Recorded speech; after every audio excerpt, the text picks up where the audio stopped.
సాధనకు స్వాగతం. సాధన మన జీవితంలో నిత్యకృత్యమై అనుక్షణము ఆ సాధన మనల్ని ముందుకు నడిపించాలి అనేటటువంటి ఒక సదుద్దేశంతో మనం భగవద్గీత యందలి అతి ముఖ్యమైనటువంటి సాధనా విషయాలు ఏమున్నాయి, ఎటువంటి సాధనలు మనల్ని ముందుకు నడిపిస్తాయి, ఏ సాధనలు పెద్ద పెద్ద సాధనలేం కాదు, చిన్న చిన్నగానే ఉంటాయి సాధనలన్నీ కూడా. కాకపోతే మనం ఆచరించడానికి దగ్గరికి వచ్చేటప్పటికనే అవి మనకి చాలా పెద్దగా అనిపిస్తాయి.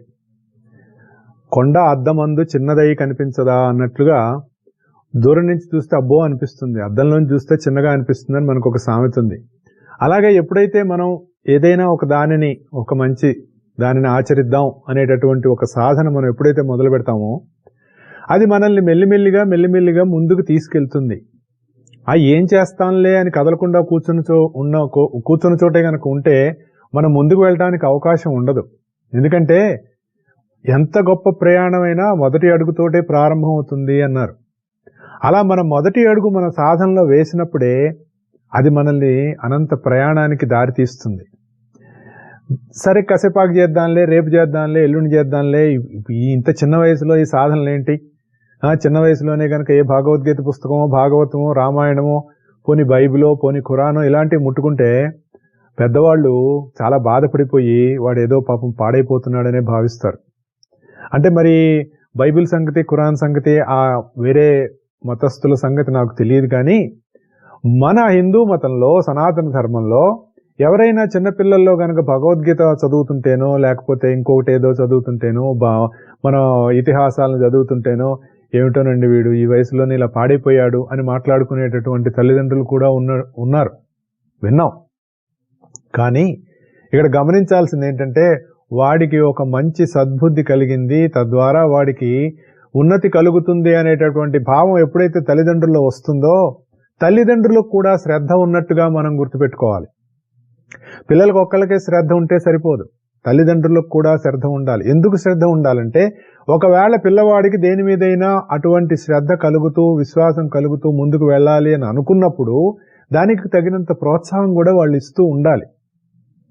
మనకి ఎంతసేపు తల్లిదండ్రుల ప్రోత్సాహం ఎలా ఉంటుందంటే బాగా చదువుకో, మార్కులు తెచ్చుకో, మాకు కంఠస్థం పట్టు. మా చిన్నప్పుడు మా మాస్టర్ గారు ఒక ఆయన ఉండేవారు, మాకు ఎలిమెంటరీ స్కూల్ చదువుకున్నప్పుడు, గోపయ్య సార్ అని. ఆయన మాకు రోల్ మోడల్. ఆయన ఫుల్ హ్యాండ్స్ వేసుకొని ఆ ఫుల్ హ్యాండ్స్కి కింద ఆయన బటన్ పెట్టుకునేవారు కాదు, అలా వదిలేసేవారు. ఒక్కోసారి వాటిని మడిచేవారు. అదేదో ఒక స్టైల్గా మాకు నచ్చేది. అలా ఉండటానికి మేము ప్రయత్నం చేసేవాళ్ళం మేము. ఆయన అనేవారు, ఒరేయ్ బాగా కంఠస్థం పట్టాలరా, బాగా చదువుకోవాలరా అంటుండేవాళ్ళు. అంటే ఏంటంటే బట్టి పట్టడం. కానీ తర్వాత మాకేం తెలిసిందంటే నిజమే ఆయన చెప్పింది బట్టి పట్టడం, కానీ కంఠస్థం కంటే హృదయస్థం చేస్తే ఇంకా బాగా గుర్తుంటుంది, జీవితంలో మనం దాన్ని ఆచరించడానికి కావాల్సినటువంటి శ్రద్ధ మనలో కలుగుతుంది అనే భావం తర్వాత పెద్దయిన తర్వాత అది బాగా అర్థమైంది. చిన్నప్పుడు అలాగే చెప్తారు, ఎందుకంటే కంఠస్థం చేయటం వల్ల మనకు గుర్తుండటం వల్ల పరీక్షల్లో బాగా రాయటం వల్ల మంచి మార్కులు రావటం వల్ల పై తరగతికి వెళ్తాము, మంచి ఉత్తీర్ణత చెందుతాము అనేటటువంటి ఉద్దేశంతో వాళ్ళు చెప్పింది ఏం తప్పు కాదు. కానీ ఎప్పుడైతే మనం ఒక మంచి ఉన్నతి చెందినటువంటి మార్గంలో, ఆధ్యాత్మిక మార్గంలో ముఖ్యంగా ఇటువంటి విషయాలు తెలుసుకొని మన జీవితంలో ఆచరణలోకి తెచ్చుకోవాలి అని అనుకున్నప్పుడు ఇటువంటి విషయాలను మనం హృదయస్థం చేసుకోవాలి. ఎప్పుడైతే విషయం హృదయస్థమైందో అక్కడ మనకి స్థిరత్వం కలుగుతుంది. కేవలం మనస్సులోనే ఉంచుకొని పెట్టుకున్నాను. కంఠస్థం అంటే ఏంటి? కంఠంలో ఉంచుకోవటం. మామూలుగా దాని అర్థం ఏంటి? కంఠస్థం చేయడం అంటే మైండ్లో పెట్టుకోవటం అని అర్థం దానికి. అంటే ఏదో మనం శివుడు గరళాన్ని మింగినట్టు విషయాన్ని కంఠంలో పెట్టుకోవటం అని కాదు దాని అర్థం.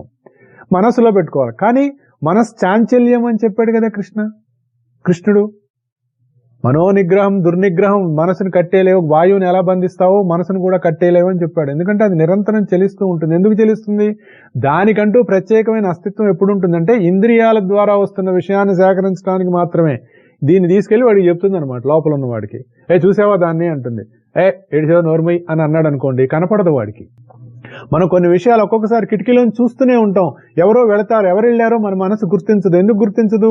నీ మనసు అక్కడ నీ ఇంద్రియం చూస్తోంది, కానీ మనసు గుర్తించే స్థితిలో లేదు అక్కడ. అంటే నువ్వు దానికి కావాల్సినటువంటి ఎనర్జీ ఇవ్వలా. ఎప్పుడైతే నువ్వు ఎనర్జీ ఇవ్వవో అది అక్కడ ఉన్నటువంటి వస్తువును గుర్తించదు. అందుకనే మనకు అనిపిస్తుంది, ఏమిట్రా చూస్తూనే ఉన్నావు, ఏంటో కనపడలేదా అని ఎందుకంటామంటే మన మనసుకు కావాల్సిన శక్తి మనం దానికి ఇవ్వాల. అదే మనం చూడాలి అనుకోని ప్రయత్నం చేసినప్పుడు మనం మనసుకు శక్తి ఇస్తున్నాం కాబట్టి అది కన్ను అనే ఇంద్రియం ద్వారా బయట ప్రపంచంలో ఉన్నదాన్ని గ్రహించి మనసుకు అప్పచెబితే ఆ మనసు నుంచి మనం గ్రహించి ఓహో ఇది అని మన విషయాన్ని మనం అనలైజ్ చేసుకోగలుగుతున్నాం. అంటే ఈ సమస్తానికి శక్తిని ఇచ్చేది ఎవరు? నువ్వే. ఈ విషయం మనం గమనించుకున్నప్పుడు మన జీవితంలో కొంత విడుపు అనేటటువంటిది వస్తుంది. దానిలో భాగమే మనకి భగవద్గీత ఇలాంటి వాటిని ఎన్నింటినో బద్దలు కొట్టేసుకుంటూ ముందుకు వెళ్తూ ఉంటుంది. మామూలుగా ఈ ఆర్కిటిక్, అంటార్కిటిక్ ప్లేసుల్లో ఏవైనా షిప్స్ వెళ్ళేటప్పుడు ఆ షిప్కు ముందు ఒక పెద్ద ఐరన్ తోటి ఒక పెద్ద లాగ్ లాగా ఒకటి అటాచ్ చేసి ఉంటుంది. అదేం చేస్తూ ఉంటుంది, ఆ ముందు ఉన్నటువంటి ఐస్ ఏదైతే ఉందో దాన్ని బదలు కొట్టేసుకొని దారి చేసుకొని వెళ్ళిపోతూ ఉంటుంది. అలా మనకి భగవద్గీత మనలో ఉన్నటువంటి ఎన్నో రకాలైనటువంటి అపోహలను అలా తీసేసుకుంటూ మనల్ని స్ట్రెయిట్ గా తీసుకెళ్తుంది. ఎక్కడికి తీసుకెళ్తుంది? నీలో ఉన్న నీ దగ్గరికి తీసుకెళ్తుంది.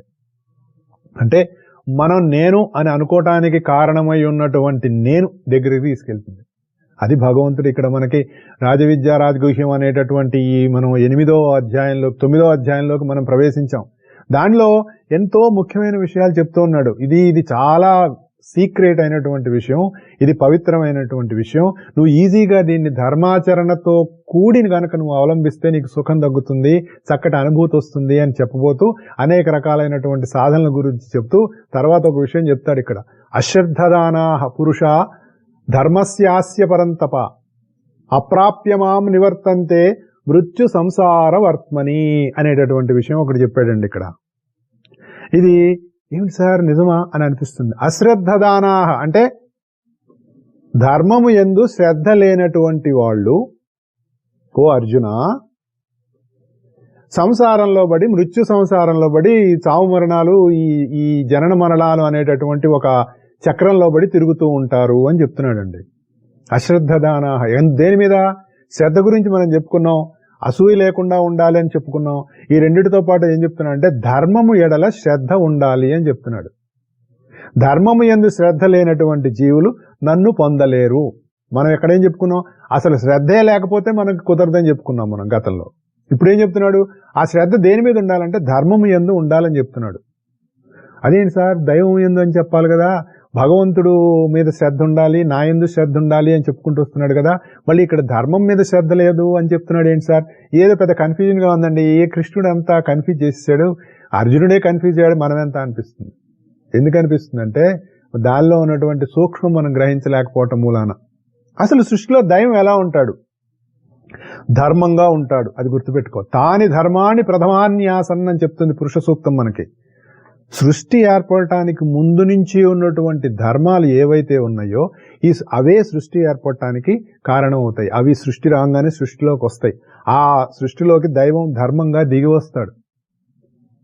ధర్మంగా దిగి వచ్చిన దైవాన్ని గుర్తించాలంటే నువ్వు ధర్మాచరణ చెయ్యాలి. అలా ధర్మాచరణ చేసినప్పుడు మాత్రమే నీకు దైవం అనేటటువంటి తత్వం నీకు అందుతుంది, లేకపోతే అందదు. ధర్మాన్ని ఆచరించక, ధర్మాన్ని ఆదరించక, ధర్మాన్ని పాటించక, ధర్మజీవనం లేని వాడికి దైవం ఎట్లా అందుతాడు? దైవం అందడు. సృష్టిలో దైవము ధర్మంగా ఉంటాడని గుర్తుపెట్టుకోవాలి. అలాగే ఏమిటోనండి, భగవంతుడికి నా మీద దయ లేదండి, మా పక్కింటి వాడికి లాటరీ తగిలింది, వాడికంటే నేనేం తక్కువ చెప్పండి అన్నావంటే నీకు ఒకటి అసూయ ఉంది. ఇంకా నీకు శ్రద్ధ ఎక్కడి నుంచి వస్తుంది? అసూయ ఉంటే శ్రద్ధ లేదు, శ్రద్ధ లేకపోతే ధర్మం మీద నీకు రాదు, నీ భావంలో మార్పు వచ్చేస్తుంది. ఇవన్నీ ఎంత ఇంటర్లింక్ గా, బీరకాయ పీస్ అంటారు చూసారా, ఇలా ఉంటాయి. కాబట్టి ఇక్కడ మనం ఏం అర్థం చేసుకోవాలి? ఇక్కడ మనల్ని శిక్షించేది దైవం కాదు, ధర్మం అని తెలుసుకోవాలి. మనం దైవం అంటే ఏం చెప్పుకున్నాం? ఏ complete neutral state of energy ఏదైతే ఉందో అది ధర్మం. నువ్వు వాడి దగ్గరికి పోయి పలాని వాడికి నష్టం రావాలి అని చెప్పుకున్నా తథాస్తు ఉంటుంది, వీడు పోయి వాడికి నష్టం రావాలన్నా తథాస్తు ఉంటుంది. ఎవడికి పోతే నాకేంటని ఉంటుంది. ఎందుకు? తనకి తానుగా వేరుగా ప్రత్యేకంగా లేనటువంటి ఒకానొక పర్టికులర్ న్యూట్రల్ స్టేట్, అది దైవం అంటే. కాబట్టి దైవం ఎవరిని శిక్షించదు. నువ్వు ఆచరించినటువంటి ధర్మమా అధర్మమా దాని ప్రకారమే నీకు శిక్ష ఉంటుంది. ధర్మం ఆచరించిన వాడిని సృష్టిలో ధర్మమే శిక్షిస్తుంది. కాబట్టి మనకి ఏం చెప్పారండి పెద్దవాళ్ళు? ధర్మో రక్షితి రక్షిత అన్నారు. అయినా నువ్వు ధర్మాన్ని రక్షించురా, అది నిన్ను రక్షిస్తుందంటే దాని అర్థం ఏంటి అంటే, ధర్మం అంటే ఎక్కడ ఉంటుంది సార్? దానికి ఏమన్నా చుట్టూ వాల్ కట్టాలా, లేదంటే దానికి పైన ఏమన్నా టెంట్ వేయాలా, లేదంటే మరి ఏమన్నా దానికి ఏమన్నా దీపం పెట్టాలా, లేదంటే ఇంకో ధర్మం నీలోనే ఉంటుంది. నీకో ధర్మం ఉంటుంది. ఆ ధర్మం ముందు నీకు తెలియాలి. దాన్నే స్వధర్మే అని చెప్పాడు. స్వధర్మే నిధనం శ్రేయః శ్రేయాన్ పరధర్మో భయావహ. పక్కవాడి ధర్మం నీకెందుకురా, నీలో ఉత్పన్నమయ్యేటటువంటి ధర్మం నువ్వు ఆలోచించుకో అన్నాడు. అది ఎలా తెలుస్తుంది సార్? నీలో ఉన్న ధర్మం నీకు ఎలా తెలుస్తుందంటే, నీ చుట్టూ ఉన్నటువంటి వాతావరణానికి కానీ నువ్వు ఎటువంటి ఆశ మోటివ్స్ లేకుండా ఒక పరిపూర్ణమైనటువంటి స్థితిలో నీ మైండ్ ఉంచుకోగలిగితే, తనకు తానుగా సహజంగా నీలో నుంచి ఒక రకమైనటువంటి భావం, ఒక ధర్మం ఉత్పన్నం అవుతుంది. ఆ ధర్మమే నీలో ఒక గుణమై ఉంటుంది. దాని ఆధారంగానే మనలో ఎలాంటి భావం, ఎలాంటి గుణం ఉంటుంది? 10 మందికి సహాయం చేయాలని ఉందా, లేదంటే ఇంకొక రకంగా ఏదైనా వాడికి మంచి విషయం చెప్పాలని ఉంటుందా? దీన్ని బట్టి మన స్వధర్మం ఏంటి అని తెలుస్తుంది. దాన్ని స్వధర్మం అంటారు. ఇది తెలియకుండా మనం ఏం చేసినా ఉపయోగం లేదు. కాబట్టి స్వధర్మే నిధనం శ్రేయః అన్నాడు. దానికి కావాలంటే కర్తవ్యం తెలియాలి. నీ కర్తవ్యం, నువ్వు చేయవలసిన పని ఏంటి అన్నది తెలియాలి. ఇవన్నీ ఇంత ఇంటర్లింక్ అయి ఉంటాయండి. శ్రద్ధ ఉన్న చోట ధర్మం ఏం చేయాలో మనకు తెలుస్తుంది. కాబట్టి ముందు శ్రద్ధ గురించి చెప్పాడు, అసూయ లేకుండా ఉండటం చెప్పాడు. తర్వాత ఈ శ్రద్ధ నీకు ధర్మం గనక ఉన్నట్లయితే ఈ సంసారం అనే ఏదైతే మనం అనుకుంటున్నామో దానిలోంచి నువ్వు బయటపడతావు అనేటటువంటి విషయాన్ని మనకు ఇక్కడ భగవంతుడు అందిస్తున్నాడు. ఎలా బయటపడతావు? నీకు అన్నిట్లో ఉన్నటువంటి ధర్మం ఎప్పుడైతే తెలుస్తూ ఉంటుందో, నీకు నీవు ఎవరో తెలుస్తున్నప్పుడు, ఈ నేనే అందరిలో ఉన్న నేనుగా నీకు ఎప్పుడైతే తెలుస్తూ ఉంటుందో, నీకు అవతల వాళ్ళ యందు అసూయ ఉండదు, శ్రద్ధే ఉంటుంది. అది మనకు అర్థం చేసుకోవాలి. అలా ఎప్పుడైతే మనం అర్థం చేసుకున్నామో, మనం ప్రత్యేకంగా మనం ఉండం కాబట్టి మనకు మరణం అంటూ ఏమీ ఉండదు. మనం ఎప్పుడు స్పైరలిక్గా మనం పైకి వెళ్తూ ఉంటాం. లేకపోతే ఏమవుతూ ఉంటుంది, కింద పడుతూ ఉంటాం, పైకి లేస్తూ ఉంటాం. రకరకాలుగా మనం దాంట్లో చుట్టూ ఉన్న దేహాలనే చూస్తూ ఉంటాం, దేహ ప్రజ్ఞల్నే చూస్తాం. కానీ వీటన్నిటికీ మూలమైనటువంటి ఆ తత్వాన్ని మనం దర్శనం చేయం. ఎందుకు? మన ధర్మం ఎడల మనకి శ్రద్ధ లేదు కాబట్టి. ఆ విషయం ఇక్కడ మనకి చెప్తున్నాడు. తర్వాత ఏం చెప్తున్నాడండి? ఇంకొక మంచి విషయం చెప్తున్నాడు ఇక్కడ. ఇవన్నీ సాధనలండి. రాజవిద్య రాజగుహ్య యోగంలో చెప్పినటువంటి అత్యుత్తమమైనటువంటి సాధనలో ఈ సాధనలు ఉన్నాయి. ఈ సాధన మనం జీవితంలో ఏదో ఒకటి తీసుకొని, స్వల్పస్య ధర్మస్య త్రాయతో మహతో భయాన్నని మనకి సాంఖ్యయోగంలో చెప్తాడు. ఏదో ఒక ధర్మం నీకు తోచినటువంటి దాని యందు శ్రద్ధ కలిగి నిరంతరం దాన్ని గనక మనం ఆచరిస్తూ ఉంటే అదే తీసుకొస్తుంది. సద్గుణంబులు సంగంబులై చేరవచ్చు అని ప్రహ్లాదుడి విషయంలో భాగవతంలో చెప్తారు. ఇది సద్గుణాలే కాదండో, ఈ దుర్గుణాలు కూడా అంతే. పేకాట ఆడేవాడు క్లబ్ కోసం వెతుక్కుంటాడు, మందు తాగేవాడు బారు కోసం వెతుక్కుంటాడు. ఈ రెండిటితో సంబంధం లేనివాడు, ఒరే కాస్త ఎవరైనా మంచివాళ్ళు ఉన్నారో, ఏమైనా చక్క 4 ముక్కలు మాట్లాడేవాళ్ళు కానీ, లేదంటే ఏదైనా చక్కటి విషయం కానీ, దేవాలయానికి వెళ్ళి ఏమైనా అక్కడ చెప్తే వినేది కానీ, భగవంతుడు ధ్యానం చేసుకునేవాళ్ళు, ఏదైనా ఇక్కడ గ్రూప్ ఉందండి అని అడుగుతాడు. అది నీలో ఉన్న గుణాన్ని బట్టి ఉంటుంది. అది చెప్తున్నాడు. తర్వాత అత్యుత్తమైనటువంటి ఇంకొక బోధ మనకి ఇక్కడ భగవంతుడు ఏం చెప్తున్నాడంటే, మయాతతమిదం సర్వం జగద్ అవ్యక్తమూర్తిన మత్సాని సర్వభూతాని నచాహం తేష్వస్థిత అని చెప్పాడు. దీన్ని అర్థం చేసుకోవడానికి మనం చాలా ప్రయత్నం చేయాలి. ఇది అత్యుత్తమమైనటువంటి సాధనలో రాజవిద్య రాజగుహ్యం ఎందుకని చెప్పారు అన్నది మనకి ఇక్కడ చెప్తున్నాడండి. ఈ జగత్తు సర్వము నాయందు వ్యాపించి ఉన్నది, నేను దాని యందు అవ్యక్తముగా ఉన్నాను అని చెప్పాడండి. ఈ సంబంధము విచిత్రము. నాయందు సర్వజీవులు ఉన్నవి, నేను ఆ జీవుల యందు లేను. అనగా ఆ జీవుల స్థితిలో నేను అవస్థితి చెందలేదు. ఇదండి చాలా ఇదిగా ఉంది కదా. ఆయనలోనే అందరి జీవులు ఉన్నట్ట, కానీ ఆ జీవుల్లో ఆయన లేట. ఆ జీవుల స్థితికి ఈయన అవస్థితి చెందలేదట. ఎట్లా కుదురుతుంది సార్? ఇదంతా విచిత్రంగా ఉంది కదా.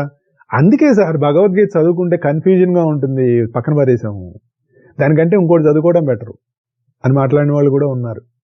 కారణం ఏంటంటే, సూక్ష్మాన్ని సూక్ష్మంగా గ్రహించటం అనేటటువంటిది మన ప్రయత్నం లేకపోవటం.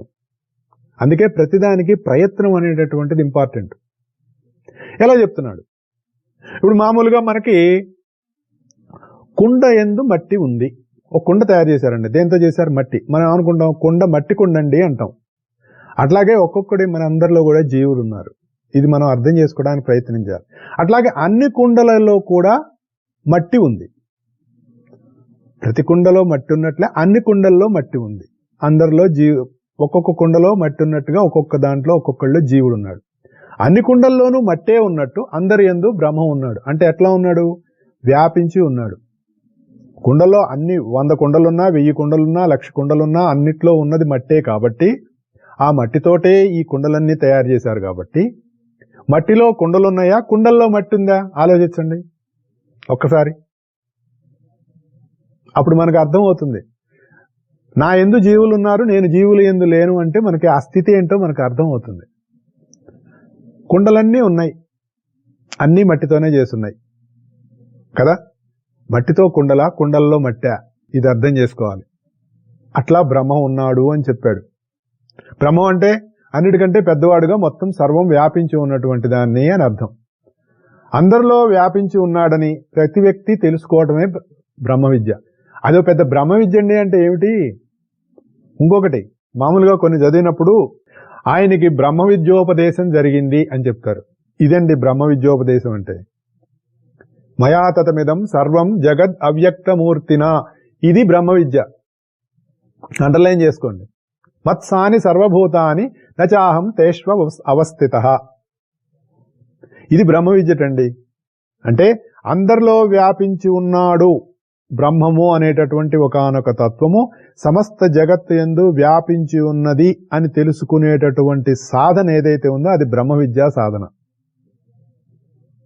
అందరూ కూడా ఆత్మలుగా ఉన్నారు, తమ యందు దేహాలు కలిగి ఉన్నారు. ఇవన్నీ కూడా ఒక్కొక్కటి నిజం చెప్పాలంటే మనం ఒక గంట సేపు మాట్లాడుకోవచ్చు. అంత పెద్ద పెద్ద విషయాలు ఇవి. ఎందుకంటే మనం మన స్థాయికి తెచ్చేసుకున్నప్పుడే కదా మనం వాటి గురించి అర్థమయ్యేది.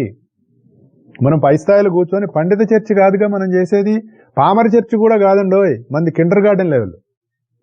మనం ఒక పిహెచ్డి లెవెల్ విషయాన్ని కిండర్ గార్డెన్ లెవెల్లో కూర్చొని మాట్లాడుకుంటున్నాం.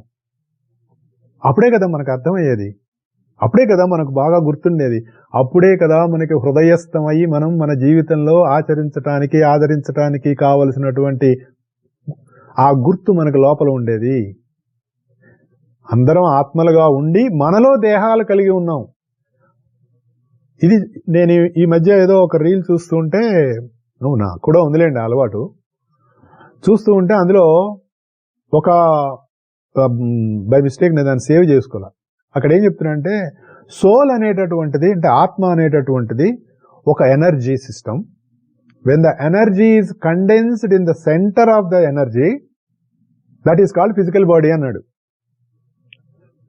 అంటే ఫిజికల్ బాడీ అనేటటువంటిది ఆత్మ అనేటటువంటి ఒక ఎనర్జీ సిస్టమ్ లోపల ఉంటుంది అనేటటువంటి విషయం ఆయన ఆ పర్టికులర్ దాంట్లో, మనం ఇది ఉపన్యాసకులు చెప్పిన విషయమో లేదో ఇదే కాదండి, ఒక అమెరికన్ చెప్పినటువంటి ఒకానొక థియరీ. అది మనకు అప్పుడు బాగా అర్థమవుతుంది. పలాని వారు చెప్పారండి, ఇలా వేదంలో ఉందిటండి, ఇలా ఉపనిషత్తుల్లో ఉందండి, అవన్నీ అప్పుడు ఏదో తెలియక ఏదో రకరకాలుగా రాసేసుకున్నారండి, నాసా శాస్త్రజ్ఞులు ఎవరన్నా చెప్పారా అని మాట్లాడేటటువంటి స్థితి భేదం చెందినటువంటి వాళ్ళని చాలా మంది ఉన్నాం. అందుకని చెప్తున్నా, తమ యందు దేహాలు కలిగి ఉన్నారు అంటే మన దేహం మనలో ఉంది. కానీ మనమేమనుకుంటున్నాం, మనమే దేహం అని అనుకుంటూ మనకు ఆత్మ ఉంది అనుకుంటున్నాం. కానీ అది పూర్తి ఆపోజిషన్. మనం ఆత్మస్వరూపులం, మనకు దేహం ఉంది. ఎక్కడుంది? మనలో ఉంది దేహం. మనం దేహం దాటి వ్యాపించి ఉన్నాము అనేటటువంటి విషయం మనకు అర్థం అవ్వాలి అంటే మన సాధన ఆ స్థితికి వెళ్ళాలి. ఆ స్థితికి వెళ్ళాలన్నదే మనం ఈ గోలంతా. ఎందుకు మనం శుక్రవారం మనం మాట్లాడేసుకుంటున్నాం, అనేక విషయాలు మాట్లాడుకుంటున్నాం అంటే దాని వైపు ప్రయాణం చేయడం కోసం. అది మనకు తెలియాలి. కుండ యందు మట్టుంది, ఓకే చెప్పుకున్నాం. అన్ని కుండల యందు ఒకే మట్టుంది, అది సత్యమే కానీ పరమ సత్యం కాదు అని చెప్తున్నారు ఇక్కడ. మట్టి యందు కుండ ఉండటం అన్నది సత్యం. ఇది బాగా అర్థం చేసుకోవాలండి. కుండ అన్నది మనం చేసిన ఆకారం. పోనీ అండి, ఏమిటి సార్ మీరు ఎంతసేపు కుండల గురించి చెప్తారని, బంగారం గురించి చెప్పుకుందాం కాసేపు. బంగారం ఉంది, నగలు ఉన్నాయి, ఒక ఉంగరం ఉంది, ఒక నగ ఉంది, ఒక గొలుసు ఉంది, ఒక వడ్డాణం ఉంది, ఒక కడియం ఉంది, ఇలా రకరకాలుగా కిరీటం ఉంది, ఇలా రకరకాలుగా ఎన్నో రకాలైనటువంటి వస్తువులు మనం నగలు చేయించుకుంటున్నాం కదా బంగారంతో. నగల్లో బంగారం ఉందా, బంగారంలో నగలున్నాయా? మళ్ళీ మనం అటే వెళ్దాం, మనకు అర్థం కావాలి కదా. మరి నగలో బంగారం ఉందా, బంగారంలో నగ ఉందా? నగలో బంగారం ఉన్నది సత్యమే, కానీ అది పరమ సత్యం కాదు, అల్టిమేట్ ట్రూత్ కాదు. బంగారంలో నగలున్నవన్నవి అల్టిమేట్ ట్రూత్, అంతే కదా. ఇప్పుడు ఆ బంగారం ఏమనుకుంటుంది, ఆహా నేను ఉంగరం స్వరూపంలో ఎంత అందంగా ఉన్నాను, ఆహా ఈ గొలుసులుగా నేను ఎంత బాగున్నాను అని బంగారం అనుకుంటుందండి. అది ఘటాకాశం పటాకాశం. దానికి నువ్వు అది ఉంగరం అయితే ఏంటి, నగ అయితే ఏంటి, వడ్డాణం అయితే ఏమిటి, వంకె అయితే ఏమిటి, కిరీటం అయితే ఏమిటి, బంగారం బంగారంగానే ఫీల్ అవుతుంది. దాని ప్రత్యేకత ఏమి ఉండదు. ఇప్పుడు బంగారాన్ని మీరు కాలికి పెట్టుకునే కడియం చేసినా, శిరస్సు మీద పెట్టుకునేటటువంటి కిరీటం చేసినా అది అదిగానే ఉంటుంది, అవస్థితి చెందదు. చూసావా నేను అంతర్దాన్ని నా కాలుకు పెట్టుకుంటాడా అనగానే పైనుంచి కిరీటం చూసావా నన్ను తల మీద పెట్టుకున్నాడు అని అనదండి. అది ఇక్కడ కృష్ణుడు చెప్పేటటువంటిది. మయాతతమిదం సర్వం జగద్ అవ్యక్తమూర్తిన అంటే ఇలా అంతర్యామిగా బంగారమే అన్నిట్లో ఎలా ఉందో అలా నేను జగత్తులో అవ్యక్తమూర్తిగా తెలియకుండా కనపడకుండా ఉన్నాను, అంతర్యామిగా ఉన్నాను అని చెప్తున్నాడు. మనం మల్టిపుల్ ఎగ్జాంపుల్స్ ఎందుకు చెప్తున్నాం అంటే బాగా ఎక్కుతాయి. ఇంకొకటి మనకి చాలా ఇంట్రెస్ట్ అయినటువంటిది ఇంకొకటి, సినిమాకి వెళ్తాం కదండి. మనం సినిమాకి వెళ్తాం, అది రకరకాల సినిమాలు. ఇప్పుడు ప్రస్తుతం ఏం సినిమాలు అని ఏం చెప్తాం, ఆ సినిమాలో సీనరీస్ ఉంటాయి, అగ్నిపర్వతాలు ఉంటాయి, మరి పెద్ద పెద్ద ఫైర్ యాక్సిడెంట్స్ జరుగుతాయి, ఎన్నో రకాలు జరుగుతూ ఉంటాయి కదా మనం సినిమాకి వెళ్ళినప్పుడు. ఇవన్నీ మనకి ఎక్కడ చూస్తున్నాం మనం, పోనీ మన ఇంట్లో కూర్చొని టీవీ స్క్రీన్ మీదే చూస్తున్నాం. ఇప్పుడు అక్కడ ఒక పెద్ద అగ్నిపర్వతం బద్దలైంది, లేదు ఒక దాన్ని ఏమంటారు ఫైర్ యాక్సిడెంట్ జరిగింది, ఏదో తగలబడిపోతుంది. మన స్క్రీన్ కూడా తగలబడిపోతుందా, మన టీవీ స్క్రీను, లేదంటే మనం వెళ్ళి చూసే సినిమా. పూర్వకాలంలో అంటే ఒక జోక్గా చెప్తారు, సినిమా తెర మీద ఎవరో ఇద్దరు కొట్టుకుంటూ ఉంటే ముందు కూర్చొని చూసేవాడు కూడా కర్ర పెట్టి వాడిని ఎయ్యి అని నా కర్రిస్తా కావాలంటే అన్నట్ట. ఆ రోజుల నుంచి దాటొచ్చాం కదా. అప్పుడు కూడా మనం చూసే సినిమా ఆ తెరకు అంటదు, ఆ తెర తెరగానే ఉంటుంది. దాని మీద ఎన్ని రకాలైనటువంటి సినిమా బొమ్మలు మనం సినిమాలు రకరకాలుగా వేసినా, అది పౌరాణికం కావచ్చు, సాంఘికం కావచ్చు, మరి శృంగారం కావచ్చు, ఏ భావంతో ఎన్ని రకాల సినిమాలు వేసినా అది తెరకు ఎలా అంటవో, ఒకే సముద్రంలో ఎన్ని అలలు వస్తున్నా సముద్రాన్ని ఏమీ చేయలేవో, సముద్రంలో అల భాగమై ఉంటుంది, అల సముద్రం కాదు. ఇలాంటి ఎగ్జాంపుల్స్ అనేక ఉన్నాయి. వీటన్నిటికీ మనం ఎప్పుడైతే అవగాహన చేసుకోగలమో అప్పుడు మనకు అర్థం అవుతుంది. మయాతతమిదం సర్వం జగద్ అవ్యక్తమూర్తినా అని భగవంతుడు ఎందుకన్నాడు అంటే ఆ తత్వం దగ్గరికి మనల్ని అక్కడికి తీసుకెళ్తుంది. అది లేకపోతే మనం రకరకాలుగా అది ఎలా కుదురుతుందండి అనేటువంటి భావన వచ్చేస్తూ ఉంటుంది. అదేవిధంగా అంతర్యామిగా బ్రహ్మము మన యందు ఉన్నాడనుట కంటే బ్రహ్మము యందు మనం ఉన్నామనటం పరమసత్యం. ఇది అర్థం చేసుకోవడానికి మనం చేస్తే మన సాధనం కొంచెం ఒక అడుగు ముందుకు పడుతుంది. ఆ అడుగు ముందుకు పడ్డప్పుడు అక్కడి నుంచి అవునా ఇది ఇలా ఉందా, ఇంకా ఏమైనా ఎగ్జాంపుల్స్ మనకు ఉన్నాయా, మనం అర్థం చేసుకోవడానికి ప్రయత్నం ఉందా, ఓహో అప్పుడు వాళ్ళు ఇలా చెప్పినప్పుడు దానిలో అర్థం ఇదా అనేటటువంటి విషయం మనకి తెలుస్తుంది. ఈ విధంగా జగత్తులో అంతర్యామిగా ఆ బ్రహ్మం అనేటటువంటి ఆ తత్వం ఉండబట్టే ఈ నిరంతరత్వం అనేటటువంటిది, ఈ కంటిన్యూటీ అనేటటువంటిది ఉంది. ఈ కంటిన్యూటీ ఉండాలి అంటే ఆ తత్వం జగత్తులో ఉండాలి. దాన్ని మనం ఎలా సాధన చేయాలండి? నా యందు ఈ సమస్తము సృష్టిగా వ్యాపించి ఉన్నది అని కృష్ణుడు ఏ ధ్యానమైతే ఇచ్చాడో, ఈ సమస్తము కృష్ణు యందు సమస్తముగా వ్యాపించి ఉన్నది, అది కాదు చేయవలసినటువంటి ధ్యానం. కృష్ణుడు ఏ వాక్యం అయితే ఇచ్చాడో ఆ వాక్యాన్ని యాజ్ ఇట్ ఈజ్ గా మనం ధ్యానం చేయాలి. నా యందు ఈ సమస్తము సృష్టిగా వ్యాపించి ఉన్నది అనేటటువంటి కృష్ణుడు చెప్పిన వాక్యంతోటే మనం ధ్యానం చేస్తూ ఉంటే మనకి ఆ కంటిన్యూటీ అనేటటువంటిది ఉంటుంది. దీన్ని ఎప్పుడైతే మర్చిపోతామో అప్పుడు మనకి మరణం అంటే ఏమిటి, మృత్యు అంటే ఏమిటి, ఏమీ లేదు. ఏమరపాటే మృత్యు అని సనత్సుజాతుల వారు ధృతరాష్ట్రుడికి చెప్తాడు. ఆయన ఏమిటో అందరూ చనిపోతారని చెప్తున్నారు, ఎలా కుదురుతుందంటే బాబు ఈ నిరంతరత్వం ఎప్పుడైతే ఉండదు, కంటిన్యూటీ ఉండదు. దానికి మనం example coming to our examples మనం చెప్పాలి. మనందరి దగ్గర సెల్ ఫోన్స్ ఉన్నాయి కదండి. మనందరి సెల్ ఫోన్స్ ఇంట్లో వైఫై ఉంటే ఆ వైఫై రౌటర్కి కనెక్ట్ అయి ఉంటుంది. వైఫై రౌటర్ లేకపోతే సెల్ టవర్ తోటి కనెక్ట్ అయి ఉంటుంది. అంతే కదా, అప్పుడే కదా మనకు డేటా వస్తుంది. మనం చూసే రకరకాలైనటువంటి విషయాలు, వాట్సాప్లు, ఫేస్బుక్లు, గడిదగుడ్డు, ఇవన్నీ మనకి ఆ డేటా ఉంటేనే కదా. ఏదర్ వైఫై కనెక్షన్ అన్నా ఉండాలి, లేదంటే సెల్ టవర్ కన్నా కనెక్షన్ ఉండాలి. ఎంతసేపు ఉండాలి? అది ఎప్పుడు కనెక్ట్ అయి ఉండాలండి. రోజుకో గంట సేపే కనెక్ట్ అయి ఉంటుంది, తర్వాత ఉండదు అని అనుకుంటే మనం ఆ సెల్ ఫోన్ ఎందుకు వాడతాం? ఇప్పుడు మన ఇంట్లో వైఫై రౌటర్ ఉంది. ఆ వైఫై రౌటర్ తోటి మన సెల్ ఫోన్ ఏం చేస్తూ ఉంటుంది? వైఫై కనెక్ట్ అయితే హే హలో బాగున్నావా అని ప్రతి క్షణం దాన్ని పింగ్ చేస్తూ ఉంటుంది. పోలింగ్ అంటారు దాన్ని. దేని? రౌటర్ని అడుగుతూ ఉంటుంది. హే హౌ ఆర్ యూ అంటుంది, ఐఎమ్ గుడ్ అంటుంది. అంటే అప్పుడు ఆ రెండింటి మధ్య ఉన్నటువంటి కమ్యూనికేషన్ కంటిన్యూడ్గా ఉంటుంది. ఎప్పుడైతే ఈ పోలింగ్ మిస్ అయినప్పుడు ఏమవుతుంది? ఆ ఇంటరప్షన్ వస్తుంది. అప్పుడు మనం ఏం చేస్తాం? మనం ఏదో చూస్తున్నప్పుడు అక్కడ దాని మీద ఒక చక్రం గుండ్రంగా తిరుగుతూ ఉంటుంది. ఇదేంటి, వైఫై పనిచేయట్లేదా, నెట్వర్క్ లేదా అని మనం మాట్లాడుకుంటాం. ఎందుకు? ఆ నిరంతరత్వం లేదు, ఆ కంటిన్యూటీ లేదు. కారణం, the communication between the cell phone and the router is gone. అలాగే సెల్ టవర్. అంటే ఆ నిరంతరత్వం అనేటటువంటిది మనలో ఉండాలి అంటే ఈ భావన ఎప్పుడైతే మనకి నిరంతరంగా ఉంటుందో, నేను అనేటటువంటి తత్వంలోనే ఈ సమస్తము సృష్టిగా వ్యాపించి ఉంది. అంటే కృష్ణుడి లెవెల్లోంచి ఈ సమస్తం సృష్టి అని కృష్ణుడు చెప్పాడు. కానీ నీకు సంబంధించిన సృష్టి నీకంటూ ఒక ప్రత్యేకంగా ఉంది కదా, అది కూడా నీ వల్లనే వ్యాపించి ఉంది కదా, అందులో నువ్వే ఉన్నావు కదా, నీ వల్లే అది ఉన్నది కదా. మనం ముందాక చెప్పుకున్నట్టు నీ మనసుకు నువ్వు ఇచ్చినటువంటి ఎనర్జీ వల్లనే నీ మనసు నీ చుట్టూ ఉన్నటువంటి ప్రకృతిని గుర్తించగలుగుతుంది. అలా ఈ స్థాయి నుంచి ఆ స్థాయికి నీ భావం ఎప్పుడైతే పెరుగుతుందో నీకు ఏమరపాటు లేకుండా ఉండటం అనేటటువంటిది వస్తుంది. ఎందుకంటే ఆ నిరంతరత్వం ఉంటుంది. You are always polling the centre. Instead of living in the circumference you are connecting to the centre always. Centrifugal and centripetal ఈ లోపల మనకు వస్తున్నటువంటి ఉన్నాయి కదా, మనకి ఉచ్ఛ్వాస నిశ్వాసాల ఆధారంగా కేంద్రంలోకి వెళ్తుంటావు, బయటకు వస్తూ ఉంటావు.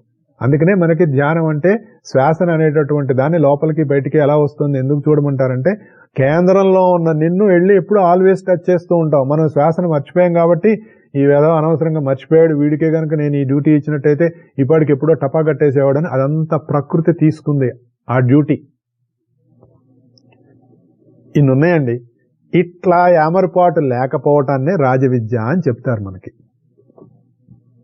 అంటే నీలో ఉన్నటువంటి మూలాన్ని నువ్వు దర్శించటం, అది రాజవిద్య. అది గుహ్యతమో, ఎందుకు సీక్రెట్ అది? మనం ఎప్పటికప్పుడు మర్చిపోతూ ఉంటాం కాబట్టి. నిరంతరం గుర్తున్న వాడికి అది సీక్రెట్ అవ్వదు. మర్చిపోయేవాడికి మళ్ళీ గుర్తు చేసుకునేటప్పుడు అవునా మర్చిపోయానా అప్పటికప్పుడే వస్తూ ఉంటుంది. అందుకనే అది సీక్రెట్స్ కింగ్లీ సీక్రెట్ అన్నారు. అయితే మరి ఎట్లా అండి? మర్చిపోయినప్పుడల్లా గుర్తు చేసుకోవటమే. ఈ విషయం ఎవరికి చెప్పారు? భాగవతం ప్రారంభంలో, సృష్టి ప్రారంభంలో బ్రహ్మదేవుడికి నారాయణమూర్తి చెప్పినట్లుగా మనకి భాగవతం చెప్తుంది. అంతా నువ్వే చేస్తున్నావు, ఊరికే నేను అట్లా డబ్బా మూత తీసి కూర్చున్నాను, లోపల నుంచి సృష్టి వచ్చేస్తుంది, కానీ సృష్టిలోకి వచ్చిన జీవులకి నేనే కనపడతాను, నువ్వు కనపడవు, ఎందుకంటే నువ్వు అంతర్యామిగా ఉన్నావు. ఆ విషయం వాళ్ళు గుర్తుంచుకోరు. ఈ సృష్టి నేను చేస్తున్నా అనుకుంటున్నారు, కానీ నిజానికి నేను కాదు కదా స్వామి, నువ్వే కదా చేస్తున్నావు. మరి నిరంతరం ఈ విషయం నేను గుర్తుంచుకునేటట్లుగా నాకు వరం ఇవ్వు అంటే, దీనికి పెద్ద వరాలేం అక్కర్లేదు, ఒకటే ఉంది మార్గం అన్నాడు. చెప్పండి స్వామి అని, గుర్తుపెట్టుకో అని చెప్పాడు. ఏమండి గుర్తుపెట్టుకోవాలంటే ఏ మంత్రం చేయాలండి? లేదంటే గుర్తుపెట్టుకోవాలంటే ఇంటికి నిమ్మకాయలు కట్టుకోవాలా? లేదంటే గుర్తుపెట్టుకోవాలంటే పలాని పంచి కట్టుకోవాలా? ఇది ఎప్పుడు మనకు గుర్తుండాలంటే ఏం చేయాలి? ఏమీ అక్కర్లేదండి. గుర్తుపెట్టుకోవడం ఒకటే మార్గం. గుర్తుపెట్టుకోవడానికి మార్గాలు లేవు, గుర్తుపెట్టుకోవడమే మార్గం. అప్పుడు మనకు తెలుస్తుంది. లేకపోతే ఏమవుతుంది? మరపు వచ్చేస్తుంది. ఆ మరపే మృత్యు అని సనస్సుజాతుల వారికి చెప్తారు. ఎప్పుడైతే నువ్వు మర్చిపోయావో నీ దేహ ప్రజ్ఞ, నీ ఇంద్రియాలు, నీ చుట్టూ ఉన్న మనుషులు వీళ్లే గుర్తుంటారు, నిన్ను నువ్వు మర్చిపోతావు. కాబట్టి నీకు మృత్యు వస్తుంది. నేను పోతున్నాను, వాళ్ళు పోతున్నారు, వీళ్ళు పోతున్నారు, చచ్చిపోతున్నారని బాధపడుతున్నావు. ఇదంతా గుర్తున్న వాళ్ళకి ఇది లేదు అని చెప్తున్నాడు ఇక్కడ భగవంతుడు. సో ఇది మన జీవితంలోకి, మన సాధనలోకి మనం తెచ్చుకోవాలి. మనం చేసేటటువంటి ధ్యానంలో మనం చేయవలసింది ఏంటి అంటే, నాయందే ఈ సమస్త సృష్టి వ్యాపించి ఉంది. నాయందు అంటే నేను అనుకునే నేను కాదు, నేనుగా ఉన్న నేను. అది మనం గుర్తు చేసుకుంటే అప్పుడు మన సాధన కొంచెం ముందుకు వెళ్ళడానికి అవకాశం ఉంటుంది. మామూలుగా మనకి ఎట్లా ఉంటుందంటే, మన శరీరం ఉంది, శరీరంలో మరి హార్ట్ ఉంది, లంగ్స్ ఉన్నాయి, మరి జీర్ణకోశం ఉంది, సప్తధాతువులు ఉన్నాయి, జీవకణాలు ఉన్నాయి. ఇవన్నీ మనం ఏమనుకుంటాం, అవన్నీ జడ పదార్థాలండి అని అంటూ ఉంటారు. మరి అవన్నీ జడ పదార్థాలు అయితే వాటి కర్తవ్యం అవి ఎలా చేస్తున్నాయి? మన శరీరం ఎలా నిలిచి ఉంది మనం ఎప్పుడైనా ఆలోచించాం? ఇందాక చెప్పినట్లుగా మరి నీ శ్వాస నువ్వు పీల్చుకోరా అన్నావు అనుకోండి, అయిపోయింది. అవతలవాడు ఏదైనా జోకేసినా మర్చిపోతాం, మరి ఏదైనా బాధాకరమైన విషయం మనకి తెలిసినా మర్చిపోతాం, ఏం చేసినా మర్చిపోతాం. కానీ అందుకని ప్రకృతి ఎలా తీసుకుందో, మనం నిద్రపోతున్నాం. నిద్రపోయినప్పుడు హార్ట్ బీట్ చేస్తాం, మనం చేసుకోవట్లేదుగా, దానంతా అదే జరుగుతుందిగా. గాలి పీలుస్తున్నాంగా, దానంతా అదే జరుగుతుందిగా. కాబట్టేగా మనం జీవించగలుగుతున్నాం. అంటే మన అభిప్రాయం పొరపాటు. మనం ఏవైతే జడ పదార్థాలు అనుకున్నామో, వాటికి ఏం పెద్ద వాల్యూ లేదని అనుకున్నామో, అవన్నీ పనిచేస్తుంటేనే మనం బతుకున్నాం. అవన్నీ మనకు ఉన్నాయని గుర్తుందా? నేను, నా గుండెకాయ, నా కాలేయం, మరి నా జీర్ణాశయం, ఇవన్నీ కలిపి బజార్కి వెళ్తున్నాం మనం అనుకోం కదా. నేను బజార్కి వెళ్తున్నానంటే అన్ని కలిపిన దేహంతో మనం బజార్కి వెళ్తున్నాం అని. అవన్నీ మనం గుర్తుంచుకోం. ఎప్పుడు గుర్తుంచుకోకపోయినా కూడా వాటి చేయవలసినటువంటి కర్తవ్యాలు గుర్తున్నాయి కాబట్టి మనం జీవిస్తున్నాం. అవి ఏమరపాటు చెందల, వాటికి చేయవలసినటువంటి పనులు అవి ఉన్నాయి. మనకు గుర్తున్నా గుర్తు లేకపోయినా వాటి కర్తవ్యాలు, వాటి డ్యూటీస్ అవి చేస్తున్నాయి. అందుకని అవన్నీ దేవతా ప్రజ్ఞలు అన్నారు. దేవతా ప్రజ్ఞలు అంటే ఏంటంటే వాటి కర్తవ్యాలు వాటిని గుర్తుంచుకొని తన పని తాను చేసుకుంటూ వెళ్ళిపోతూ ఉన్నాయి. మనం కేవలం మానవులుగా మిగిలిపోయాం. ఒక రోజు గుర్తుంటుంది, ఒక రోజు గుర్తుండదు. మనకు ఒక్కోసారి కోపం వస్తుంటుంది, మరి కోరికలు కలుగుతూ ఉంటాయి, రకరకాలుగా మనలో చేస్తూ ఉంటాం. అవతల వాడు కారణం అనుకుంటూ ఉంటాం, వాడిని అవమానపడతాం, మనం అవమానం చేయటం, వాడికి అపకారం చేయటం, చనిపోవటం, ఇవన్నీ జరుగుతూనే ఉన్నాయి. ఎందుకు? మనం ఏమరపాటు చెంది ఉండటం వల్ల. అంటే మనలో ఏదైతే ముఖ్యమై ఉన్నదో దాని విషయం మనం మర్చిపోవటం వల్ల మనకి జనన మరణాలు జరుగుతున్నాయి. కానీ ఏ ప్రజ్ఞ అయితే నిరంతరం ఆ విషయాన్ని గుర్తుపెట్టుకొని ఏమరపాటు చెందకుండా ఉంటుందో అది అమరత్వం చెంది ఉంది, అమృతత్వం చెంది ఉంది. కాబట్టి దానికి మరణం లేదు. దేవతలు అమృతం తాగారండి, రాక్షసులకు అమృతం ఇవ్వలేదండి. కాబట్టే దేవతలు రాక్షసులకు అన్యాయం చేశారండి. ఏది? ఎప్పుడో అసలు ఈ భూమికి సంబంధమే లేనటువంటి ఒకానొక అత్యున్నతమైనటువంటి కక్షలో జరిగినటువంటి ఒకానొక కథని, ఒకానొక తత్వాన్ని, ఒకానొక విషయాన్ని మనకి అర్థం చేసుకోవడం కోసం మనకి పురాణాల్లో ఒక కథగా మనకి ఇచ్చి, మనలోనే ఉన్నటువంటి రకరకాల తత్వాల్ని మనం ఎలా అర్థం చేసుకోవాలి అన్న విషయాన్ని మనకి ఒక కథలుగా ఇస్తే, ఇప్పుడు ఈ హిందూ మతంలో బ్రాహ్మణులను ఈ దేవతలు ఉన్నారు చూసారండి, రాక్షసులను అన్యాయం చేశారండి, వాళ్ళకి అమృతం ఇవ్వలేదండి. ఆ చంద్రుడు మక్కన కూర్చుంటే రావుకేతువులుగా వాళ్ళని చంపేశారటండి. ఎంత అన్యాయమైన కథలండి. ఇలాంటి కథలు రాసుకొని మా గొప్పవని చెప్తూ ఉంటారండి అనేటటువంటి విచిత్ర జీవులు మనకు చాలా మంది కనబడుతూ ఉంటారు. వాళ్ళని చూసి ఓహో ఈశ్వరుడు వీళ్లలో ఈ విధంగా మాట్లాడుతున్నాడు అని సాధకుడు అనుకోవాలట. లేదు నేను కూడా వాడితో వాదిస్తాను అంటే తర్కంలోకి వెళ్ళిపోతావు. నువ్వు అక్కడ జారిపోయినట్టే. మనం పాకుడు పట్టిన బండ మీద భరతనాట్యం ఆడినట్టు ఉంటుంది మరి సాధన. దానిలో నువ్వు ఎటెళ్తున్నావు అన్నది మనమే నిర్ణయించుకుంటాం. కాబట్టి ఏమరపాటు చెందిన వాళ్ళందరినీ మృత్యువాత పడుతున్నారు, చెందని వాళ్ళు అమృతత్వం చెందుతున్నారు అనేటటువంటి విషయం మనకు భగవంతుడు మనకు చెప్తూ ఇంకొకటి చెప్తున్నాడు. ఏం చెప్తున్నాడు? నా ఎందు జీవులు ఉన్నాయి కానీ నేను అవస్థితి చెందలేదని చెప్పాడు కదండి. ఇక్కడ నచ అహం తేష అవస్థిత, నేను వాటిల్లో అవస్థితి చెందలేదు. ఇందా చెప్పుకున్నాం మనం. బంగారం ఎప్పుడు బంగారంగానే ఉంటుంది, నువ్వు ఏ నగ చేసినా సరే. అది మనం గుర్తుంచుకోవాలి. అందుకని నేను అవస్థితి చెందలేదు అని చెప్పాడు. అవస్థితి అంటే ఏంటి? లావు, పొడుగు, సన్నం, పొట్టి, ఇవన్నీ. మరి ఉంగరంగా ఉంది, లేదంటే ఇంకో రకంగా ఉంది, ఇంకో రకంగా ఉంది, బంగారం బంగారమే. అందుకే నేనే అన్నాడు ఆయన. అది ఏమనుకోవాలి? నువ్వు కూడా అలాగే అనుకోవాలి, నేనే. అయితే మరి ఏమిటండి ఈ కష్టాలు, ఈ బాధలు? అవన్నీ నువ్వు గతంలో చేసుకున్నటువంటి నీ యొక్క ధర్మానుష్ఠాన కారణంగా, నువ్వు చేసిన ధర్మమో అధర్మమో దాని కారణంగా ప్రకృతి నీ దగ్గరికి తీసుకొస్తుంది. నాన్న, ఇది నువ్వు చేసినటువంటి కర్మరా, దానికి ఫలితం నువ్వే అనుభవించాలి, పక్కింటి వాళ్ళకి ఇవ్వటం కుదరదురా అని చెప్తుంది. అందుకనే మనకు వస్తాయి. ఒకే రోజున, ఒకే ఊళ్ళో, ఒకే సమయంలో, ఒకే హాస్పిటల్లో యజమాని దగ్గర పనిచేసేటటువంటి ఇంకొక వాళ్ళ ఇంట్లో పనిచేసేటటువంటి ఆవిడ, ఇద్దరూ కూడా ఇద్దరు మగపిల్లల్ని ప్రసవించారు. ఇప్పుడు ఆలోచించండి, ఆ ఇద్దరు మగపిల్లలు జాతక చక్రాలు మీరు ఒక ఆయన దగ్గరికి తీసుకెళ్తే, ఫలాని ఆయన ఒక ధనవంతుడు కొడుకని, ఫలాని అతను ఇంకొక ఆ ఇంట్లో పనిచేసేటటువంటి వాళ్ళ పిల్లవాడని ఆ జాతక చక్రాలు చూసి చెప్పటానికి సాధ్యపడుతుందా? సాధ్యపడుతుంది. అది చెప్పగలిగినటువంటి ద్రష్టలు ఉంటారు. కానీ మనం అనుకునేటటువంటి ఇప్పుడు మామూలుగా సోకాల్డ్ మనకి ఈ టీవీలలో వస్తుంటారు చూసారా, వాళ్ళు చెప్పగలరా? ఒకే క్షణంలో, ఒకే హాస్పిటల్లో, ఒకే ఊర్లో పుట్టినటువంటి ఇద్దరు అదే చెప్తారు. వాడు అక్కడెందుకు పుట్టాడు, వీడు ఎక్కడెందుకు పుట్టాడంటే, నాన్న ఎవరి కర్మల కారణాలుగా వాళ్ళు పుడతారు అని చెప్తారు. ఆ ధనవంతుడి ఇంట్లో పుట్టినటువంటి వాడు బాగా చదువుకోవచ్చు, చదువుకోకపోవచ్చు. కానీ ఇక్కడ పుట్టినటువంటి వాడు బాగా చదువులో ఏకసంధాగ్రాహిగా ఉండవచ్చు. దానికి కారణాలు ఎవరు చెప్తారు? ఏ సైంటిస్ట్ చెప్తాడు? ఛాలెంజ్, ఎవరైనా సరే చెప్పలేరు. కారణాలు స్థూలంగా ఉండవు, సూక్ష్మంగా ఉంటాయి. అది మనం గుర్తుపెట్టుకోవాలి. కాబట్టి ఇక్కడ మనం గుర్తు చేసుకోవాలంటే, అవగుణాలంటే నీ చుట్టూ ఉన్నటువంటి రకరకాలైనటువంటి పరిస్థితుల్లో మార్పులు అనేవి ఉంటూ ఉంటాయి, కానీ నీలో మార్పులు ఉండవు. తిరగల ఎగ్జాంపుల్ చెప్పుకున్నాం కదా, నువ్వు తిరగని స్థితిలో నువ్వు ఉంటావు. నువ్వు తిరగని స్థితిలో ఉండి దానిపైన ఉన్నదాన్ని నువ్వు తిప్పుతూ ఉంటావు. దాని ఆధారంగానే అది తిరుగుతుంది.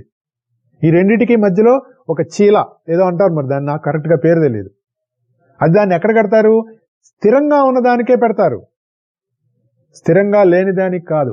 ఆ స్థిరంగా ఉన్నదాని ఆధారంగా స్థిరంగా లేనిది తిరుగుతూ ఉంటుంది. అలాగే నీలో, నాలో, అందరిలో స్థిరంగా ఉన్నటువంటి ఒకానొక తత్వం కేంద్రీకృతమై ఉందో ఆ కేంద్రం ఆధారంగానే మన చుట్టూ మనం ఇవన్నీ జరుగుతూ ఉంటాయి. నువ్వు మార్పుల్లో ఇరుక్కుపోయావు అనుకో, మనం మార్పుల్నే చూస్తూ ఉంటాం.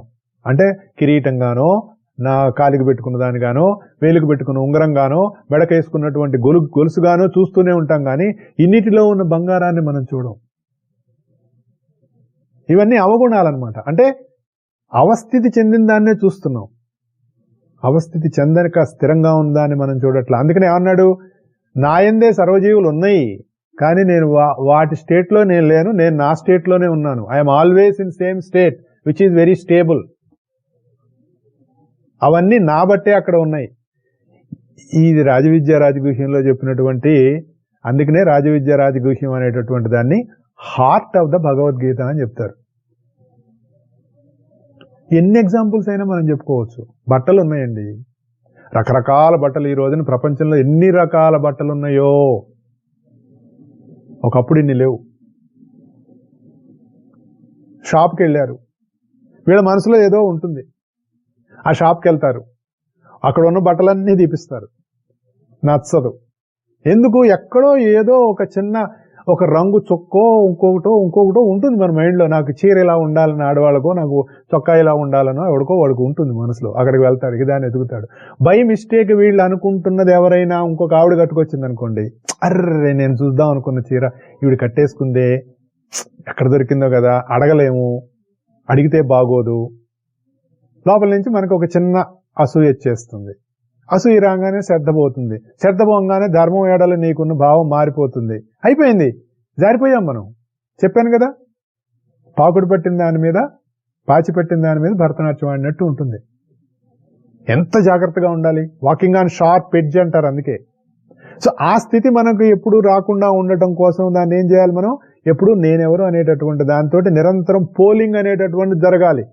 ఇన్స్టెడ్ ఆఫ్ ఎప్పుడు చుట్టూ ఉన్న పరిధిలో కాకుండా కేంద్రానికి వచ్చి కూర్చుంటూ ఉండాలి. ఆ కేంద్రానికి నిన్ను తీసుకొని వచ్చి కూర్చునేటటువంటి ప్రక్రియే ధ్యాన ప్రక్రియ.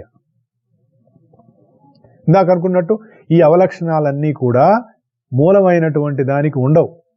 ఎన్ని కుండలు చేసినా మట్టి నేను ఇలా ఉన్నానేంటి అలా ఉన్నానేంటి పక్కనున్న దాంతో చూసావా నా ఇక్కడ నేను ఇందులో బాగున్నా అని అనదు.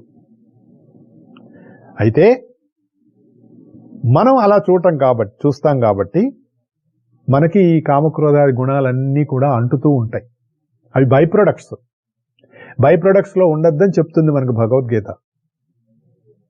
Be with the original source అని చెప్తుంది. కాబట్టి ఈ కామక్రోధాది గుణాలు రకరకాలైనటువంటి అవస్థితులు ఏవైతే ఉన్నాయో అది మూలానికి అంటవు, అంటే ఆత్మ అనేటటువంటి దానికి అంటవు. ఎందుకంటే ఆత్మ ఎప్పుడూ కూడా పరమాత్మ తత్వంతో అభేదం, దానికి తేడా ఏమి ఉండదు.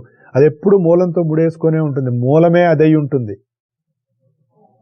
ఎప్పుడైతే మనకి పరమాత్మ యందే, ఆ తత్వం యందే, బ్రహ్మం యందే, ఆ సోర్స్లోనే ఈ జీవులందరూ ఉన్నారు అనేటటువంటి మనం ఎప్పుడు గుర్తుంచుకున్నాం అనుకోండి, నిరంతరం స్మరణ యందు ఉందనుకోండి, కామక్రోధాలు మనకి అంటవు అని చెప్తున్నారు. మరి అయితే మనం అనుకునేటటువంటి గుణాలు, మంచి గుణాలు, కళ్యాణ గుణాలు అని చెప్తారుగా మనకి, అవన్నీ కూడా ఎక్కడవి? ఆ మూలానివే అనే భావం మనకు ఉంటుంది. అవే పరమాత్మ యొక్క అనంత కళ్యాణ గుణాలుగా మనకు చెప్తారు. పరమాత్మ అని ఎందుకు పెట్టారంటే మరి ఏదో ఒక పేరు పెట్టాలి కదా. మామూలుగా మనందరం ఆత్మస్వరూపం, వీటన్నిటికీ మూలమైనటువంటి ఆత్మస్వరూపం కాబట్టి పరమాత్మ అన్నారు. ఈ శరీరంలో మనం ఉన్నప్పుడు జీవాత్మ అని అంటున్నారు అనమాట. ఇది మనం గుర్తుపెట్టుకోవాలి. అది గుర్తుపెట్టుకుంటే ఇవన్నీ కూడా వాడివే అని తెలుస్తాయి. సార్ చాలా బాగుంది సార్, అంటే మనం అంటూ ఏమీ లేవు కదా సార్, ఉన్నదంతా భగవంతుడే అన్నారు కదా సార్, మరి అలాంటప్పుడు తప్పు చేస్తే మరి నాకెందుకు శిక్ష ఇస్తున్నారు సార్ అని అడిగేట ఒకడు. అప్పుడు జడ్జి గారు అన్నట్టు నీకెవరు వేస్తున్నారు రా శిక్ష, నువ్వు తప్పు చేయలేదు, భగవంతుడే చేశాడు కదా. ఎలా చేశాడు? నీ రూపంలో చేశాడు. శిక్ష ఎవరి రూపంలో వేస్తున్నాడు? నా రూపంలో వేస్తున్నాడు. ఎవరికి వేస్తున్నాడు? నీ రూపంలో ఉన్న భగవంతుడికి వేస్తున్నాడు. మరి నువ్వెవడు ఈ మధ్యలో అన్నట్ట. అంతే కదా. మనం ఏం చేస్తాం? తప్పు మనం చేస్తాం. మరి భగవద్గీతలో భగవంతుడు అలా చెప్పాడు కాబట్టి శిక్ష నాకెట్లా వేస్తాడు సార్ అని తెలివి, అతి తెలివి అనమాట. నీకెవడు వేస్తున్నాడు రా? నీ రూపంలో దేవుడు చేశాడు, ఆయన రూపంలో శిక్ష ఇస్తున్నాడు. మళ్ళీ నీ రూపంలో నువ్వు చేసావు కాబట్టి దానికి శిక్ష నీ రూపంలో అనుభవించేది భగవంతుడే అని ఆలోచించుకో. మధ్యలో నువ్వెవడవి? నువ్వు లేవు కదా. అట్లా ఉంటాయండి మరి ఇందులో రకరకాలుగా. ఇవన్నీ మనకు తెలిసినప్పుడు మనకు తెలుస్తుంది. మనం ఏం చేస్తూ ఉంటాం? మనల్ని ఎప్పటికప్పుడు పక్కకి తోసేసుకుంటూ వెళ్ళిపోతూ ఉంటాం. కాబట్టే విజ్ఞాన యోగంలో ఏం చెప్పాడు? మత్త పరతరం నాస్తి యత్కించిదస్తి ధనుంజయ మయి సర్వమిదం ప్రోతం సూత్రే మణిగణా ఇవ అన్నాడు. నాకంటే గొప్ప వస్తువు లేదు. ఈ జగత్తంతా కూడా నా సూత్రముని మామూలుగా ఒక దారానికి గనక పూసలెక్కిస్తే ఎలా ఉంటుందో ఈ జగత్తంతా నా యందు అలా ఉంది నాన్న అని చెప్పాడు. నా యందు అంటే నేను ఆధారంగా ఈ జగత్తంతా నడుస్తోంది, కానీ నేను ఆ జగత్తు యందు లేను. ఎందుకు లేవు? అంతర్యామిగా ఉన్నాడు. నాకు అవేమంటావు? వాడెవడో వాడికి ఎవడికో దెబ్బ తగిలిందండి, నాకు తగలదు, వాడి శరీరాన్ని తగులుతుంది, వాడు వేడు ప్రత్యేకంగా ఉన్నాడు కదా అనుకున్నాడని వాడు బాధపడుతున్నాడు. నేను బాధపడినని చెప్తున్నాడు. శరీరం వదిలేసేటప్పుడు కూడా అది శరీరం ఇన్నాళ్ళు ఏదో దాంట్లో అదొక భాగంగా ఉంది, నాలో ఒక భాగంగా ఉంది, అయిపోయింది, దాంతో నాకు లింకప్, నేను బయటకు వెళ్ళిపోతున్నాను ఆలోచిస్తాడు కదని ఇన్నాళ్ళు. ఇప్పుడు మనం ఒక కారు పాడైందండి, కారు తీసేసి కొత్త కారు కొనుక్కుంటాంగా. పోతూ ఆహా ఓ కారా, ఎన్నాళ్ళు బట్టి నాకు చాలా సర్వీస్ చేశావు, నిన్ను వదలలేక ఉండిపోతున్నాను, అయ్యో ఎలా నేను రేపటి నుంచి అని ఎవడు బాధపడ్డే, పోతే పోయిందండి కొత్త కారు వచ్చేసింది నాకు అని సంతోషిస్తున్నావుగా. అలాగే శరీరం పోతున్నప్పుడు ఎందుకు ఏడుస్తున్నావు? నువ్వు శరీరం అనుకుంటున్నావు కాబట్టి. ఇవన్నీ మనకి రకరకాల భావాలండి. ఇవన్నీ మనం ఎందుకు తెలుసుకోవాలంటే, ముందు మనం అనుకునేటటువంటి సమకాలీన సమస్యలు ఏవైతే మనం అనుకుంటామో వాటిల్లోంచి మన మైండ్ ముందు బయటకు వస్తుంది. లేదంటే ప్రతిదీ సమస్యే. మనకు ఉన్నా సమస్యే, మనకు లేకపోయినా సమస్యే. పోని మనకుంది మనకు లేదు, పక్కవాడుకుంటే ఇంకా పెద్ద సమస్య. ఎక్కడికో వెళ్తాం, ఏదో చూస్తాం, అబ్బా ఎంత బాగుందో, మనకి లేదే, అదొక బెంగ. ఉన్నదాంతో తృప్తి చెందిన వాడికి ఎంతున్నా తృప్తి రాదు. అది బట్టలు కావచ్చు, వస్తువులు కావచ్చు, మనుషులు కావచ్చు, ధనం కావచ్చు, యు నేమ్ ఇట్. ఒకప్పుడున్న తృప్తి మనుషుల్లో ఈ రోజున ఎందుకు లేదు? మనం ఎప్పుడన్నా ఆలోచించామా? అప్పటికంటే సోఫిస్టికేటెడ్ హైలీ మోడర్న్ లైఫ్లో మనం జీవిస్తున్నాం కదా. ప్లస్ ఏఐ కూడా వచ్చేసింది. రేపొద్దున ఇంకొకటి ఏ కాదు బిఐ వస్తుంది. అంటే ఏమిటి? ఒక రోబోట్ పక్కన ఉంటుంది, నాకు ఆకలేస్తుంది అంటే అది చెప్తుంది ఓకే ఇక వెయ్యదులే నేను తినేసే అంటుంది. అదేంటి నాకు ఆకలేస్తే నువ్వు తింటావు అంటే అందుకేగా నన్ను తెచ్చిపెట్టుకున్నావు, నాలో ఉన్న ఆర్టిఫిషియల్ ఇంటెలిజెన్స్ ఆహారం తినేసింది నువ్వు ఏడు అంటుంది. అదే నాకు తెచ్చి పెట్టాలి కదా అంటే it's none of my business అంటుంది. అంటే మనిషి తన యొక్క తెలివితేటలతోటి ఇవన్నీ చూసినవేనండి. ఇట్లాంటి రకాలన్నీ ఈ సృష్టిలో అనేక సార్లు జరిగి అనేక దెబ్బలు తిని అనేక రకాలుగా మనిషి మారి చేయాల్సిన చెత్తంతా చేసుకొని తిరిగి మళ్ళీ సచేల స్నానం చేసి మళ్ళీ ఒళ్ళంతా పూసుకుంటూ రకరకాలుగా ఇలాంటివి సృష్టిలో అనేక సార్లు జరిగినాయి. ఎందుకంటే మనం చెప్తూ ఉంటాం కదా, కలియుగం అనేటటువంటిది ఇది మొట్టమొదటి కలియుగం కాదు ఈ భూమి మీద. ఇలాంటివి కొన్ని లక్షల కలియుగాలు జరిగినాయి. ఇలాంటివి మనిషి ఎన్నో రకాలుగా ఒకే కథ నడుస్తూ ఉంటుంది. ఒకే పుస్తకం ఉందండి, ఒకే గ్రంథం. మళ్ళీ చెప్పుకుందాం మనం వచ్చే వారం. సృష్టి అనేటటువంటి ఒకే ఒక గ్రంథం ఉందిట. ఆ గ్రంథకర్త భగవంతుడు పేరు పెట్టారు ఆయనకి. మనం అందరం అందులో పాత్రధారులం. పాత్రలు ఏం చేసేస్తున్నాయి, తాను ప్రత్యేకంగా అనుకొని పాత్రలు వాడు నన్ను ఎట్లా అన్నాడు వాడు నిన్ను ఎట్లా అన్నాడు అని రకరకాలుగా పాత్రలు వాటి భావన వాటికి ఉండిపోయింది. మనం అది వచ్చేవారని చెప్తాడు. నచ మత్సాని భూతాని పశ్యమే యోగమైశ్వర్యం భూతభృన్నచ భూతస్థో మమాత్మ భూతభావన అని చెప్తాడు. వచ్చేవారని చెప్పుకుందాం దీని గురించి. జీవులకి నాకు ఉన్న సంబంధం ఏంటి, ఆ భూత మహేశ్వరం అంటే నా యోగ మహేశ్వరం అంటే ఏంటి, యోగ విద్య అంటే ఏంటి, యోగాభ్యాసం అంటే ఏంటి, అసలు వీటన్నిటిని నేను ఎలా భరిస్తున్నాను, ఇవన్నీ ఉన్నా నేనుగా ఎలా ఉన్నాను అనేటటువంటి విషయాన్ని మనకు వచ్చేవారం మనం చెప్పుకుందాం. ఎందుకంటే ఇవాళ చెప్పినటువంటి విషయం మనకి అవగతం అవ్వాలి అంటే దానిని బాగా మనలో నెమరు వేసుకోవాలి. పశువులు ఆహారం తినేసి గవగవా ప్రశాంతంగా ఒక చోట కూర్చొని నెమరు వేసుకుంటాయి. ఆ నెమరు వేసుకోవటం వల్ల వాటికి బాగా జీర్ణమయ్యి వంట పడుతుంది. అలాగే మనిషి అనేటటువంటి వాడు వీడు నెమరేసుకోలేడు, ఎంత తిని లోపల దాచుకోవటమే.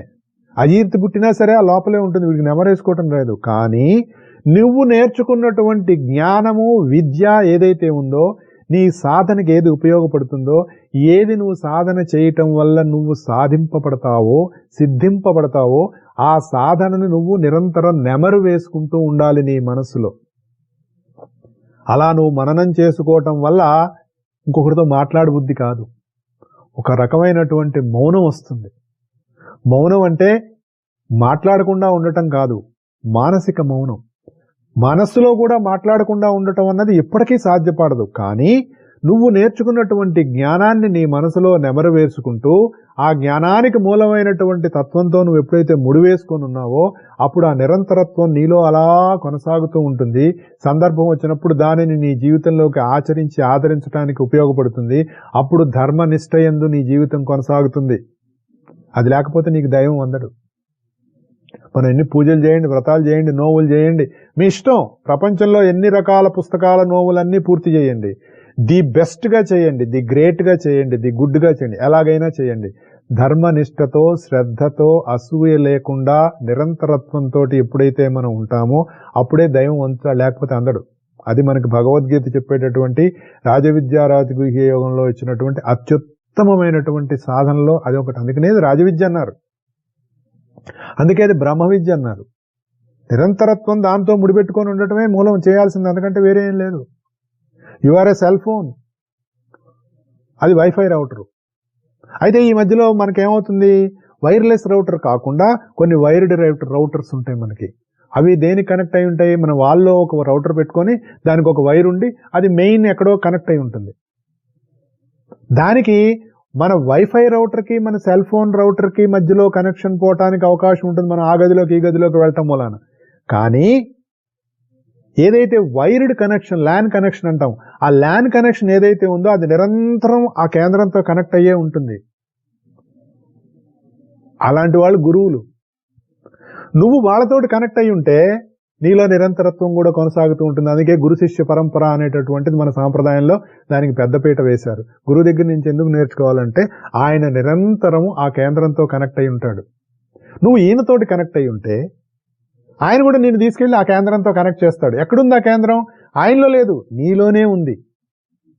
గురువు ఏం చేస్తాడంటే, ఒరే పిచ్చోడా, నువ్వు ఎక్కడెక్కడో ఎతుకుతున్నావురా, దైవం ఆ గుడికి ఈ గుడికి అన్ని వెళ్తున్నావు, బానే ఉంది, అసలు నీ లోపలే ఉన్నాడురా, ఆయనతోటి నువ్వు ఎలా కనెక్ట్ అవ్వాలో నేను చెప్తా పట్టు అని చెప్పేసి సాధన అందించి, ఇగో ఇలాంటి భగవద్గీతలో చెప్పినటువంటి చక్కటి ధర్మ సూక్ష్మాలు వివరించి, సాధన వివరించి నేను తీసుకెళ్లి అక్కడ కలుపుతాడు. అప్పుడు తెలుస్తుంది మనకి, ఓ ఇంతేనా అని అనిపిస్తుంది. లేకపోతేనో అంతుందా అనిపిస్తుంది. ఆలోచించండి. ఇది మనలో నిరంతరం ఈ ఆలోచన కొనసాగుతూ ఉండాలి. ఉన్నప్పుడే మన చుట్టూ ఉన్నటువంటి ప్రపంచంలో మనం అనేక విషయాలు చూస్తున్నప్పుడు దాని మీద అప్లై చేసుకుంటూ వెళ్ళాలి. ఓహో ఇదిలా ఉంది, దీనికి కారణం ఇది అని మూలంలోకి మనం వెళ్ళిపోతూ ఉంటే మనం మన జీవితంలో ఒక ప్రశాంతత, ఒక శాంతి అనేటటువంటిది లభిస్తుంది. అప్పుడు నువ్వు నిజంగా కేంద్రానికి దగ్గర అవుతూ ఉన్నట్టు లెక్క. మా మనస్సు ఎప్పుడైతే కొంచెం కొంచెంగా అలజడులు, ఆందోళనలు, భయాలు ఇవన్నీ తగ్గుతూ మెల్లిమెల్లిగా తగ్గుతున్నాయో నువ్వు పరిధి నుంచి కేంద్రం వైపుగా మెల్లిమెల్లిగా నీ ప్రయాణం కొనసాగుతోంది అని మనం గుర్తుపెట్టుకోవాలి. పెరుగుతుంది అంటే కేంద్రం నుంచి బయటికి వెళ్ళిపోతున్నావు, తగ్గుతోంది అంటే కేంద్రం వైపు వస్తున్నావు. ఇది మనం గుర్తుపెట్టుకుంటే మన సాధన ముందుకు సాగుతుంది. కాబట్టి మన యందు ఉన్నటువంటి ఈశ్వరుడు ఎప్పుడూ ఈశ్వరుడుగానే ఉంటాడు. ఆయన ఆధారంగా ఏర్పడినటువంటి మిగిలిన జగత్తులో మార్పు అనేటటువంటిది జరుగుతూ ఉంటుంది. నువ్వు మార్పుతోటి లింకు పెట్టుకోకుండా మారని తత్వంతో ఎప్పుడైతే ఉంటామో అప్పుడు నేనుగా నిజమైనటువంటి ఈశ్వర తత్వంతో ముడిపెట్టుకొని ఉండటం అనేటటువంటిది భగవద్గీత అందించినటువంటి అత్యుత్తమైనటువంటి సాధన. ఆ సాధన అందరూ నిరంతరత్వంతో కొనసాగించాలని మనసా వాచా కర్మణ కోరుకుంటూ వచ్చే వారం మళ్ళీ కలుద్దాం. జై గురుదేవ్.